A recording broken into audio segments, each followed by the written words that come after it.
It's the week of the NFL draft. What are the first three picks looking like? What about the Rams and the Chargers? What are they going to go with this year in the draft? Find out in the next edition of Sideline Sports Podcast.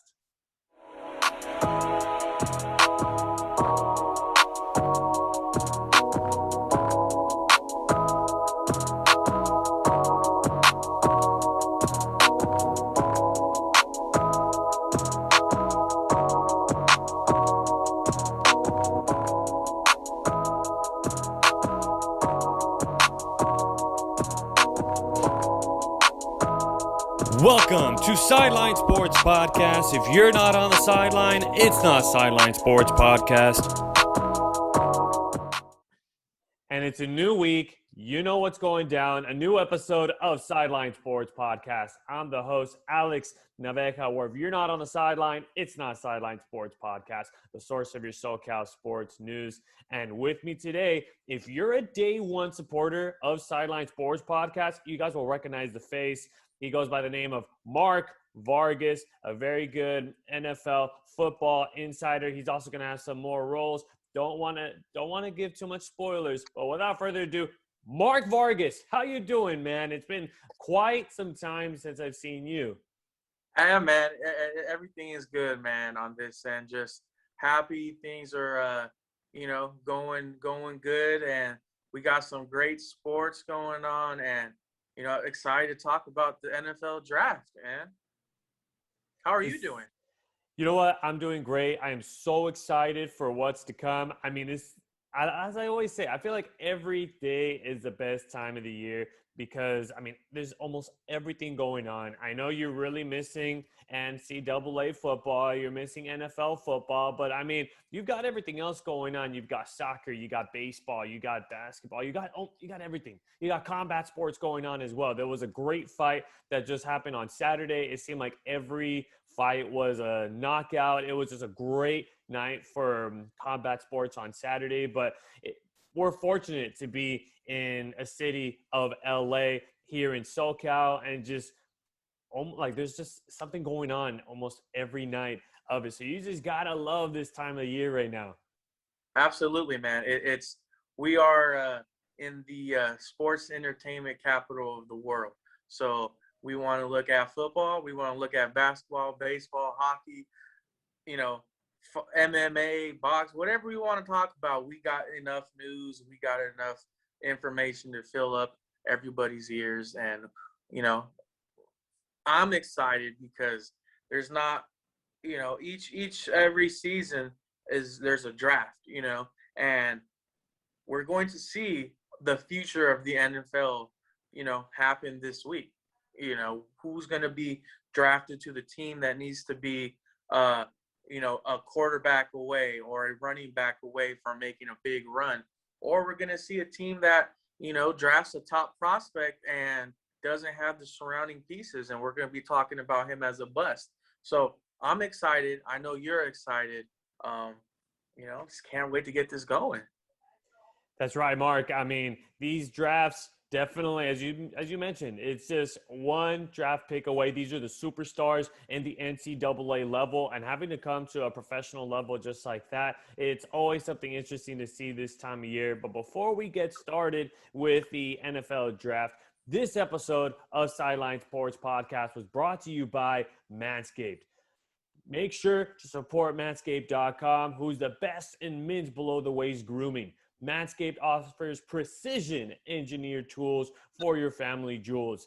They obsess over their technology developments to provide you the best tools for your grooming experience. Manscaped is trusted by over 2 million men worldwide. We have an exclusive offer for all of our listeners, viewers, subscribers. It is Sideline20. That is the promo code to get yourselves 20% off plus free shipping. In case you guys didn't hear, this is for the people in the back. It's Sideline20 to get yourselves 20% off plus free shipping to get yourselves any of your grooming needs. We've got the Weed Whacker, a very good ear and an ear and nose hair trimmer. Such just professional presentation right there. And even then, when you hold the product itself, it's just this quality. This is quality work. This isn't just plastic that's going to break down within the next time that you use it. And of course, make sure to order your perfect package. Comes with a traveling case, comes with the Lawnmower 3.0. You've got a blinding light right there. I think I may have blinded Mark with that right there. And of course, the 2 deodorants to go along with it to make sure to stay maintained with everything as far as your grooming needs are. And of course, first impressions matter the most. So, Mark, let's go straight into the business. Let's talk about those first 3 picks. Let's start off with that first one. I mean, Jacksonville Jaguars, they get that first pick. And I mean, they've got to be salivating with the choices and the picks that they could go with. But safe to say, you and I both know who that first round pick is going to be. So I'll go ahead and let you take care of that. Yeah. They had a little run, a couple years ago with Jalen Ramsey, Blake Bortles, that terrific defense that they had going on. But the old saying, came kind of true. People got traded. People didn't want to be there. So they went ahead and brought in, one of the best, coaches in college football history with Coach Urban Meyer. So, their whole thing is pairing him up with not just a solid quarterback, but somebody who is most likely going to be the future of the NFL with the Trevor Lawrence out of Clemson. Everything, he hits every mark that you want coming out of college. There's not many people that find themselves in the same category as Peyton Manning, as Andrew Luck, that are almost for sure top. You know what you're gonna get. He could have been the first pick basically the last couple years. And with the recent success of these quarterbacks getting put in the right system and succeeding, everybody that I've been looking at is pretty much saying that Trevor Lawrence to the Jags is a lock. I know there was that report that came out a few weeks ago saying that he got the playbook, and who knows if that's true or not. But going forward, I do think Trevor Lawrence on the Jags is a lock. Will be exciting. I know they're coming down this upcoming year. They're playing the Rams in LA, so maybe we get to see him up close and personal. How do you feel? You think that's a lock? You think any funny business is going to happen, or you think he's basically already a Jacksonville Jaguar? I think it's already sold. I think it's in the bag. I definitely know that he did not want to be a New York Jet. That'll be the next team we're going to talk about. But he was definitely not thrilled once it was that point of the season where everybody was thinking that it was going to be the Jets to get that first overall pick. But I think Trevor Lawrence he's gonna be a stud in the NFL. I mean, this guy, he's got everything that you can look for. That he passes the eye test. He's got the running game. He's got the passing game. He's going to be a solid pickup. And then you mentioned it, Urban Meyer, first year with the Jacksonville Jaguars. I think that's going to be a recipe for success for the Jaguars. I mean, I'm not going to say that they're going to be at the top of the division, but I definitely do see some success coming to the way of the organization. So I am excited to see what's going to come up for the Jaguars. Now, we mentioned it now briefly, the New York Jets. They get that second pick, and by the looks of it, it looks like they could be getting Zach Wilson. And you and I both agree that the Jets, they really do need some quarterback help. And unfortunately, former Trojan Sam Darnold was not the answer to the needs of the Jets. So tough to see that a Trojan was not the answer to it. So now they end up going back to the draft, and they decide to go with a Zach Wilson. Yeah, man. The Jets, I'm blessed enough to be a Steelers fan, so there's not many times we're in this situation. And, the Jets fans and the Jets organization has found themselves in the last, couple years, I think since basically Sanchez has been there, last there, they haven't really had much success. And what's happening, being said is that it starts at the top, right? It starts at who the ownership level. It starts who you bring in as your GM and as your head coach. And I do think with bringing in Coach Saleh from the Niners, he's a defensive-minded coach. He's going to get in there. He's going to, tighten up any screws that were loose. And unfortunately, I don't think Sam Darnold is a bust, right?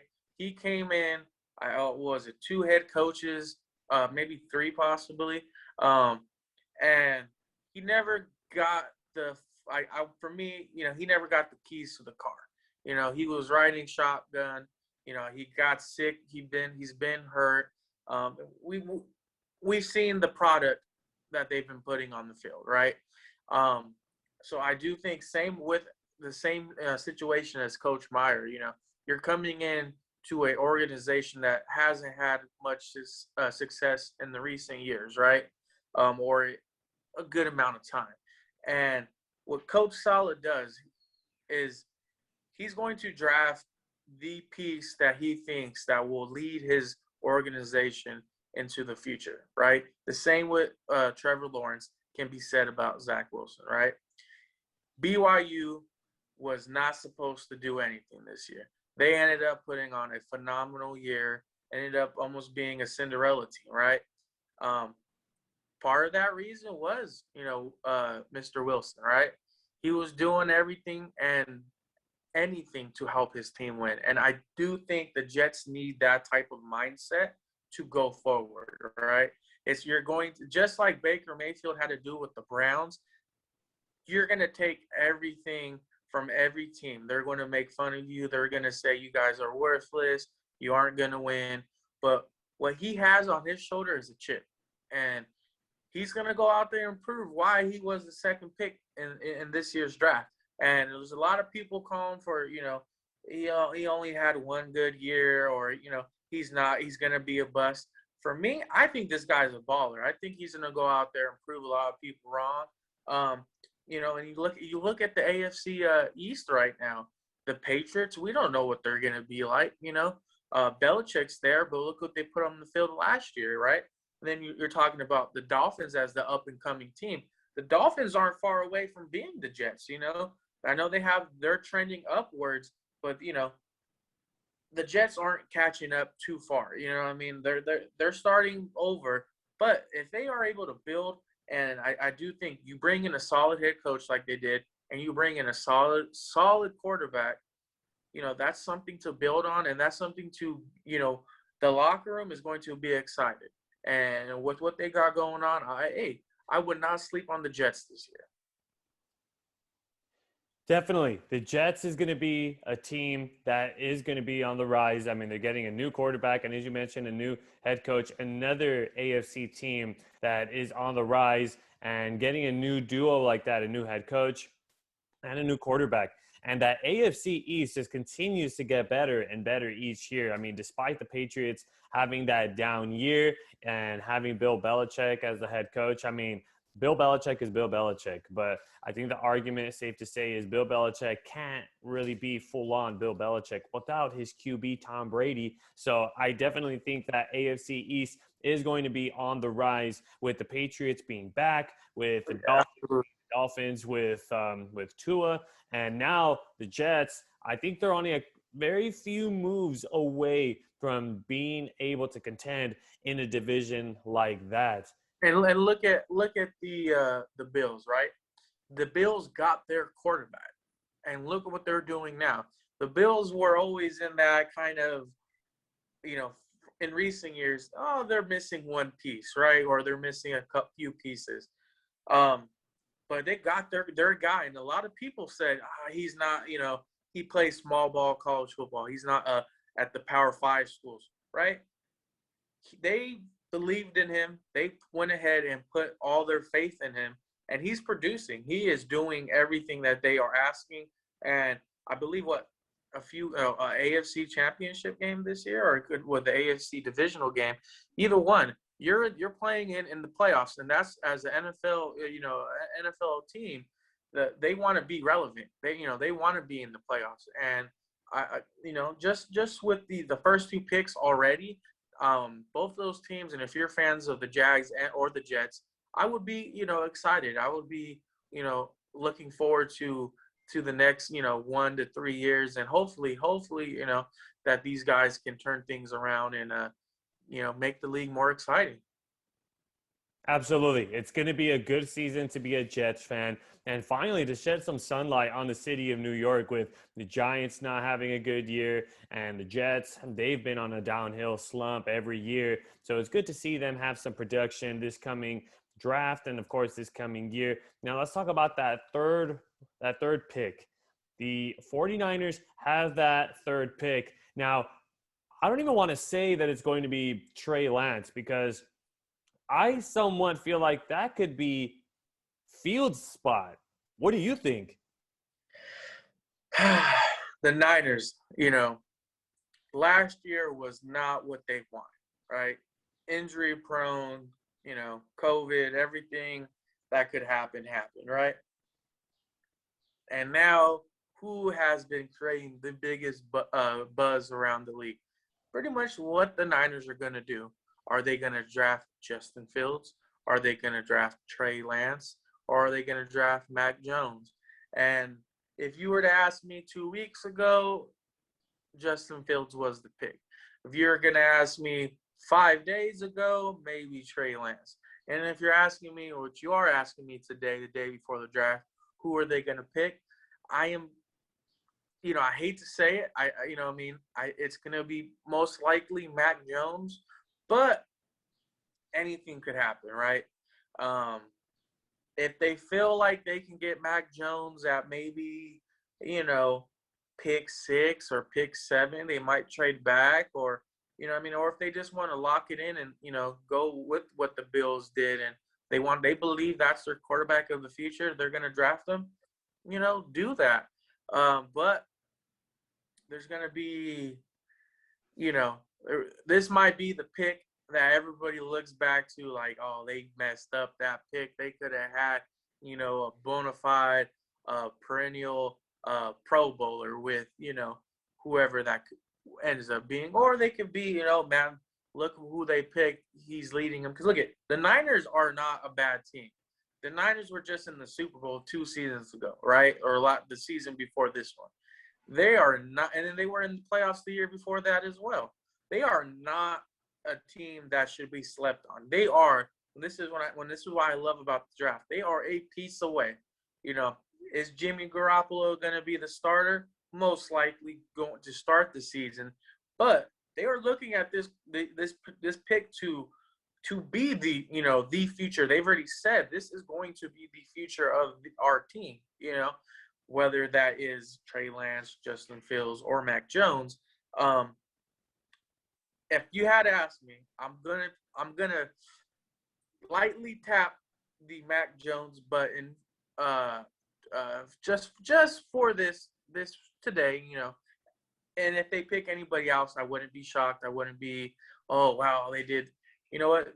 That's cool. They have 3 picks to look and decide who they best feel that's gonna fit their system. I know Coach Shanahan is a quarterback guru. So if he knows what's going to work, and he feels confident in whatever quarterback it is, if I'm a Niners fan, I'm cool with it. And maybe they trade Garoppolo, maybe they get another first rounder with some type of package, or maybe they do something like that. And but I will, if I'm a Niners fan, I'm trusting John Lynch as my GM, and I am trusting Coach Shanahan as my head coach, because you know what? They've gotten us to the Super Bowl. They've gotten us back to be relevant, and an organization like the Niners with 5 Super Bowls, those fans are hungry. Those fans need another Super Bowl. They're trying to catch up to us and the Patriots, and as a person that knows a lot of Niner fans, they are upset with how Garoppolo has not been able to stay healthy. So that might play some type of issue with if they looked at the other quarterbacks, if there's been any injury-related type issues. I know Justin Fields has the report of last week that he came up that he is epileptic. You know what I mean? So that might be why they're not picking him, right? If they have a quarterback that can't be on the field, and what coaches say is you can't talk about the game, you can't be a part of the game if you're not available. The best thing is to be available. And if Mac Jones is saying that, if they feel confident in him, that the Niners will pick him. So yeah, that's pretty much how I feel about the third pick.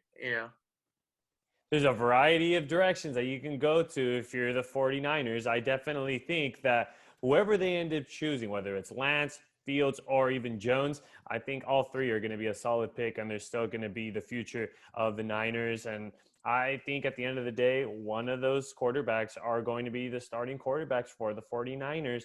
And I think Jimmy Garoppolo's time is done. I think he had his time to shine. He had his opportunity to show it. He carried the Niners to a Super Bowl, but you know what? A team can only take so much injury, and you really can't continue to keep giving the ball to a guy that can't stay on the field. So I definitely think whoever that pick is for the Niners, it's not going to be the wrong answer. I definitely do see the Niners being a threat again this coming year in the NFC West. I mean, that NFC West was already super entertaining with the Seahawks, with the Cardinals, the Rams. The Rams have one of the best defenses in the league. So just, man, it's going to just be so packed. Let's talk about, tie it back into, or let's transition into the SoCal, sports and what they're going to do. Look what the Rams did, right? They got rid of their quarterback that took them to a Super Bowl, right? And they brought in maybe a person that has been undervalued or underappreciated. Because if you look at the stats that what Matthew Stafford has been doing, right? He is a phenomenal quarterback. And sometimes you're going to have to trade away your starter to get something back, right? And part of the reason why the Rams don't have a first-round pick is because they believe in Matthew Stafford. And you know what? Nothing against Goff, but it wasn't working. And part of the thing is it is a business, right? We have to understand that there's going to be things that maybe we don't understand as fans, or we don't understand as a person who doesn't really have any business to do with some of those business decisions. But if the Rams can definitely maybe win the West this year, is it worth it? Absolutely, I would think. Absolutely. So if the same thing goes back to the Niners, if they're able to win the West with the rookie quarterback, are they going to say, was it worth it? And they probably would say, yeah. So things like that will happen, just being a part of the NFL, Definitely. The Matthew Stafford pickup was something that the Rams definitely needed to make. It was time for Jared Goff to turn the page, go with a new chapter in his life. He has to be traded away. I mean, his prime, it's done. It's over with. I mean, he was a great pickup, a big draft pickup for the Rams. And he did great to start off his career, take the team to the Super Bowl, nearly beat the New England Patriots in a defensive match. It was a chess match with that Super Bowl. That's forever going to still be a good defensive Super Bowl. But now where the Rams sit with Jared Goff, it was just time for a new quarterback to be in the office. So I definitely was a fan of the Matthew Stafford move. And yes, they did have to give up some first-round draft picks. But at the end of the day, it all comes with a price. And at the end of the day, the Rams haven't had a first-round draft pick in quite some time. So now let's go ahead and talk about the first pick that they do have. The first one is coming in the second round in their 57th pick. Now, going into this draft, what do you think the Rams need to do? So from the outside looking in, I'm not the biggest Rams fan, but I do understand that they are a solid team, and they have three weapons that can hang with any team's best three weapons, right? They got Jalen Ramsey, Aaron Donald, and now Matthew Stafford, right? So what do you do to help those players? Maybe you shore up the offensive line, right? You want to protect that asset with Matthew Stafford, so you're going to need to protect them by bringing in some offensive line, right? Or are you going to help shore up the secondary and hopefully build? You losing their starting safety to the Browns this year. Do you bring another safety in, or do you bring another corner in to help? Because no one's going to test Ramsey. There's few teams that do, and it's with with little success. So they're going to target everybody else. So you have to make sure your secondary is rolling, because if they don't have to pass to one side, they're fine. They're just going to pass to the other side. Or do you want to go help around Aaron Donald to relieve some pressure off of him, and draft a mid to second round caliber DN or defensive tackle, that could help them, just relieve the pressure off of the double teams, the triple teams that Aaron Donald, defensive player of the year, is, not just teams are not just doing it because they think, no, they're doing it because they have to. So, if you get a second round defensive tackle, I know they're looking at,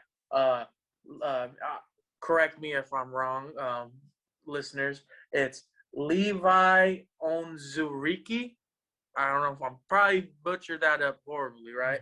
But defensive tackle, coming out of Washington, stay on the West Coast. I do think, right, how do you stop these quarterbacks that you're going to see in the playoffs, right? How are you going to go stop, Tom Brady? What was the recipe to stop Patrick Mahomes? What's the recipe to stop these high-powered offenses? Is with pressure, right? Or you have a legit secondary. And with having the best defensive tackle that NFL has seen in the last, 30 years or so, possibly of all time, if you could, relieve some of those double teams and create more one-on-ones, that pick right there will help the Rams come, maybe not so much early on in the year, but come playoffs when the rookie has had his fair share, or even if he's not starting, him to play some valuable minutes to bring some pressure on these quarterbacks, you're going to need that. So that's what I have for my their first pick is in their second round. And then for their first pick of their third round, I do have them fixing up that safety need with drafting the Tongan Tiger out of USC, Tolona Hufanga, right? We saw how great he was this year at SC, how awesome he was. He was a playmaker, right? Pretty much like, this former Trojan right here, Troy Polamalu, he is a force to be reckoned with on the field, right? If he's going to be forcing fumbles, if he's going to be, dropping in secondary and finding the ball for an interception, or if he's on the line of scrimmage playing a sort of outside linebacker, I think with that type of player, that's going to give the Rams so much more, a different type of scheme. Because, being a Steelers fan, we saw Troy Polamalu play basically all 11 positions on the field, basically. He was lining up, blitzing through the A-gap, blitzing on the outside, dropping in coverage, one-on-one zone coverage. So he gives the Rams something that maybe they haven't had, and pairs really nice with Jalen Ramsey, pairs really nice with, Aaron Donald and the rest of the defense. So those are my two top picks. I think if the Rams are able to bring in, saying if they don't make any moves, those two picks would be awesome, because those are, and, he gets to stay in LA, he doesn't get to move far. He will see, not playing on the same field anymore, but just, a few miles away, getting to play in the brand new, hopefully this year with fans, SoFi. He will, it's an easier transition to be closer to family, closer to home. And, look at the Rams. They already do good with former SC talent. Look at Robert Woods. He's doing great with them. So hopefully, he stays in town and they continue to make a push for their return to the Super Bowl. I do like your picks. Hufanga is going to be a great addition if the Rams end up going with him. He had a phenomenal defensive year with the Trojans. Really did help out with that playoff push for the Trojans. Unfortunately, getting eliminated early on by the Oregon Ducks. But now, there's one thing I do say that the Rams do need to do: retool, reamp. They do need to address that O-line. I mean, that was something that did not help Jared Goff throughout his career as well. It just came to the point after that Super Bowl, the Rams just went downhill. That O-line just couldn't protect Goff, and it resulted in injuries for him. And I believe that's what led him in his downfall. No protection will lead to injuries, and those injuries, always a question, will he come back the same? And I think that's what did the number on Jared Goff. So I think with bringing in a veteran quarterback in Matthew Stafford, I think you do need to pick up an O-lineman to protect Matthew Stafford. This is a precious arm. This is a veteran. He is a little bit on the older side, so injury is going to come a little easier for him. So why not protect that veteran, that vital piece, that key trade that happened in the offseason, and keep him as healthy as possible? So I think that's what I'm doing, because the Rams O-line didn't keep them in the game against the Packers in the playoffs last year. So I think that O-line is something that is going to need to be addressed during the draft. So will be interesting to see, what do the Rams do? So I think it has to come down to O-line. Now, let's talk about the Chargers. Now, this is another team that also, if you ask me, needs to address the O-line, and I think it has been addressed throughout the whole entire offseason. But they do get more draft picks. They do have a first-round draft pick, and they do get an opportunity to get someone big. And that pick, they get the first round, 13th pick of the first round. So still pretty high, still has an opportunity to pick out an outstanding player. And I think, if you ask me, they got to go with an O-line as well. They need to protect their last year top pick in Justin Herbert. They got him in the third pick. So I think they just got to find pieces to protect him. What do you think, Mark? What angle should the Chargers attack this 13th pick? So, it's looking like we might have had a agreement on this, right? The Chargers need to protect this beast of a quarterback. Justin Herbert came out of nowhere last year, right? Was a first round pick respectively, but nobody was expecting what he was going to do on the field last year, right? So he is kind of proving that, he's going to be a baller, right? He's going to be somebody that is going to, maybe you don't need to draft as many weapons around him, because he's going to make those guys better than what they are. In order for that to happen, they need a lockdown offensive lineman, right? They need somebody that's going to protect them in the passing game and to open up running lanes in the run game. So this is where I'm kind of, we were going to have a hot take, little session, after the Chargers picks. But, one of my big hot takes, I'm going to say it, the Chargers are going to move within the top 10, and they're going to draft Penny Sewell from Oregon, right? They already have that connection right there. Herbert and him, he didn't play this year, right? He took the year off. He wanted to focus on staying healthy. He wanted to focus on becoming the top prospect.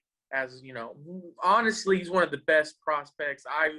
Being a former offensive lineman, I've seen his tape. I've seen how he moves. He is huge. He is athletic, and he is smart.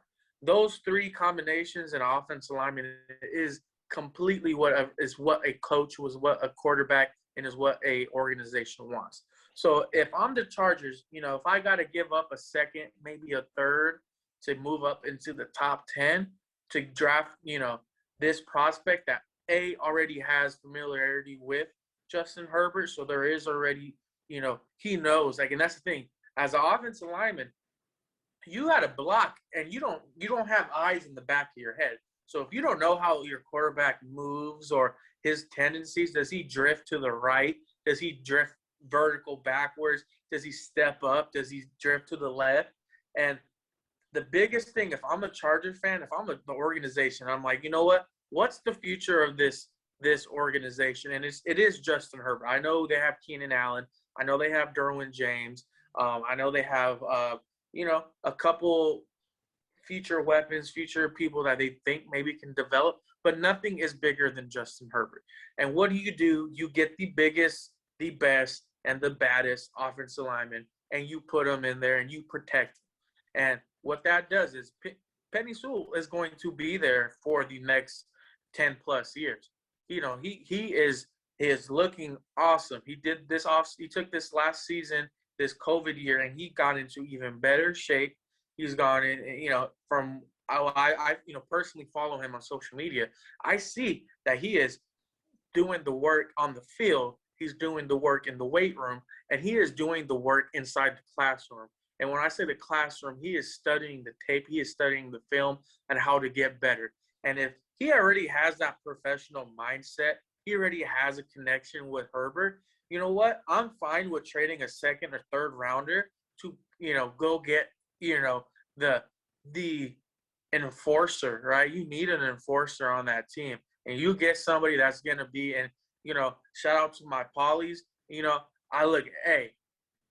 they bring it on the field. They come week in, week out, and he's going to be a dog. He is going to be a dog. And whoever drafts him, I know if he gets – this is the key to the whole situation, right? It's who the Bengals select at the 5 pick. If the Bengals go anybody – the Bengals are in the same situation, right? They got their future quarterback. They need a enforcer. They need somebody on that line to protect their future quarterback, right? If they go anybody if they go anybody else, if I'm the Chargers, I'm talking to the Dolphins and saying, hey, what does it take for us to trade those picks?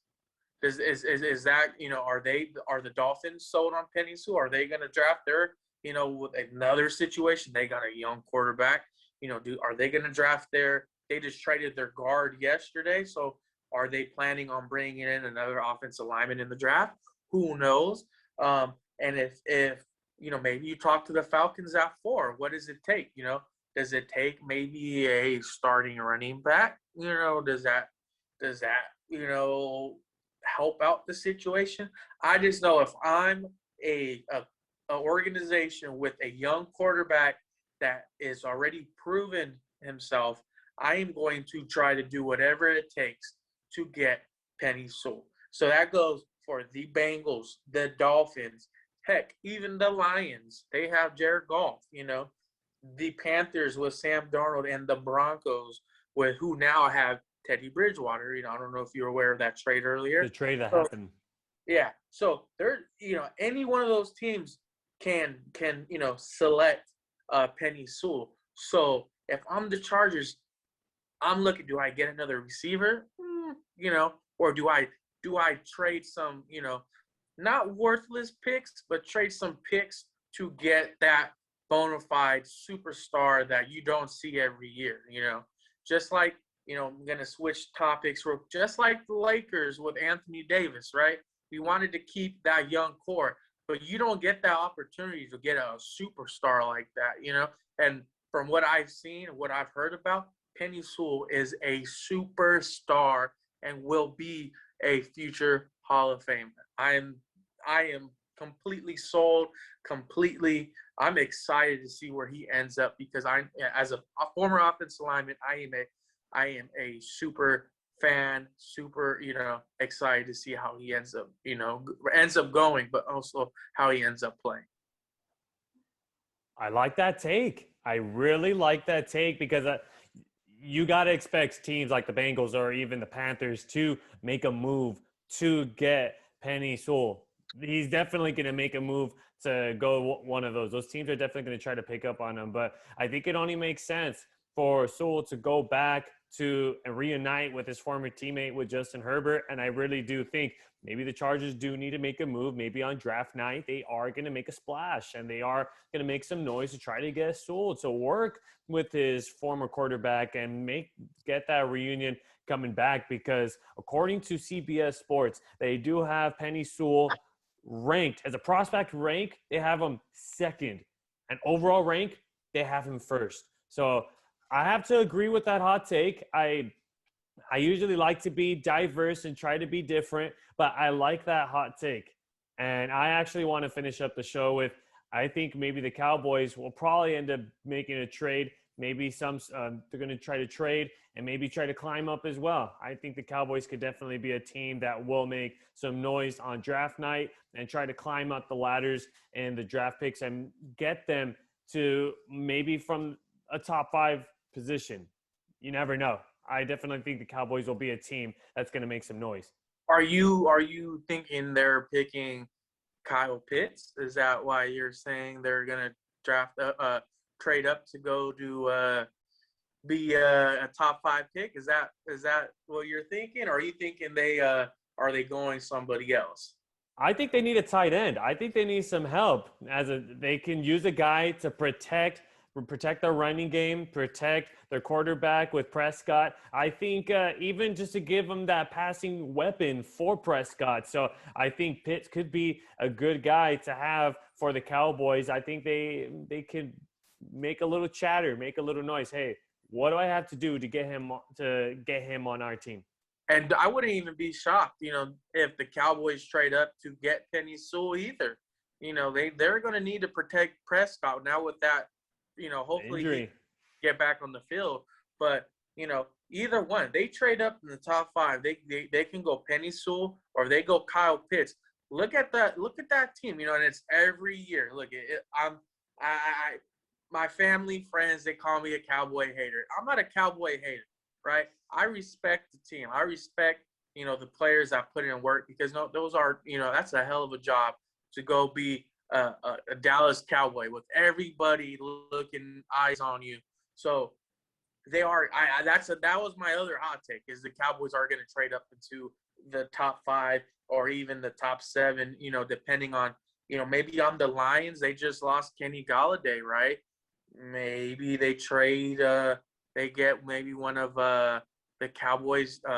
Second. Maybe Amari Cooper goes to the Lions, or maybe that's something, because with CD Lamb, that's the future of the Cowboys receiving core. So maybe that's something. If I'm the Lions, maybe I get a starter with Amari Cooper, and then I fall back to the 10, and I could still get maybe Devontae Smith or somebody like that. So hopefully it's going to be exciting. I know you're excited about it. I know I am, and it's going to be maybe there's already been trades going on today, so we we can now cancel off the Broncos trying to draft the quarterback. So it's from now until basically tomorrow night, there's going to be a couple more trades, and I'm excited about it. I mean, anything else you want to add to it, or that you got that one take, or anything else? I think I'm going to keep it as that.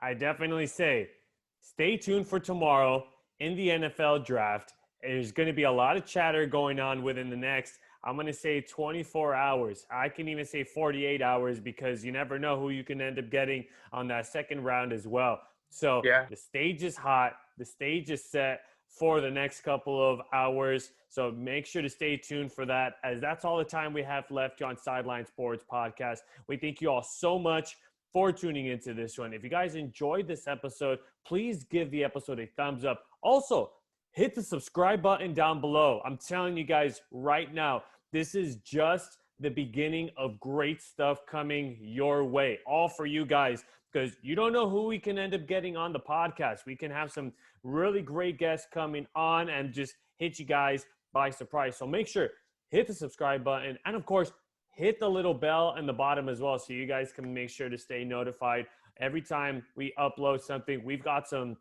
great surprises coming your way. We've got some breaking news that are going to be coming at you within the next couple of weeks. So make sure to stay tuned.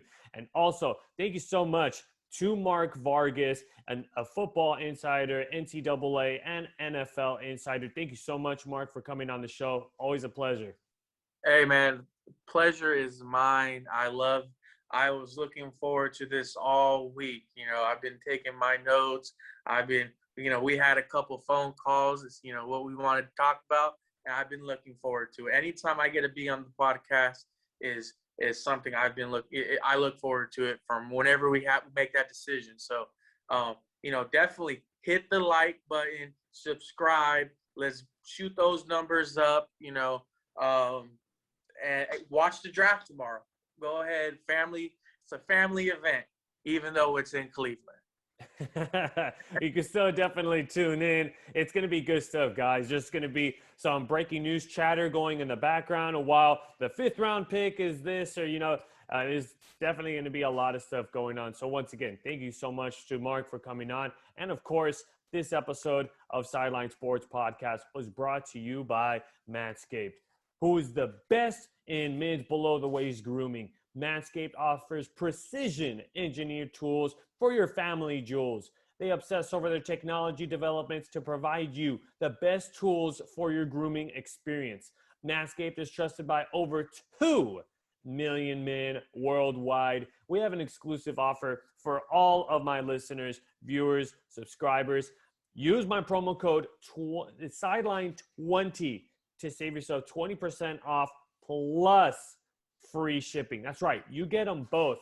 It's going to be on me. 20% off and free shipping will be on me. Just use the promo code Sideline20. Go on manscaped.com. Make sure to get yourself, maybe you want to get yourself the weed whacker to make sure that your nose and your ear hair is up to date. Make sure it's maintained, it's groomed. And of course, hey, maybe you want to grab yourself the family package. They set you up with everything that you need inside, including the deodorants. And of course, who can forget what's inside the Lawnmower 3.0 inside of there? So make sure, manscaped.com. Use the promo code Sideline20 for 20% off plus free shipping.